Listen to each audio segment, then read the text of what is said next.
Going on 2 years, I've been a Copart member, buyer and seller. I own a used car lot called MDW Motors out of Baltimore, Maryland. I typically purchase from the low-end $200-300 cars to the high-end cars. I bought UTVs, boats, jet skis, even motorhomes.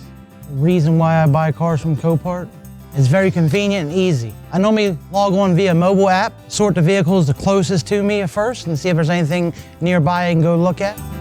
The mobile app makes it easier where I can buy a car at any time of the day, any place in the United States or the world. My favorite feature has to be the buy it now and the make an offer. They both work hand in hand together.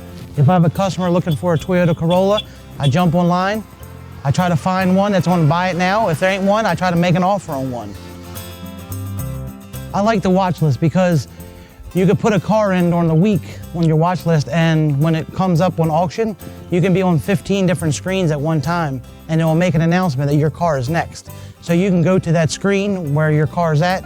You're not going to be scared that you're going to miss it or miss the deal. I am literally here every day, almost every day, and never had one problem ever, and I come here a lot.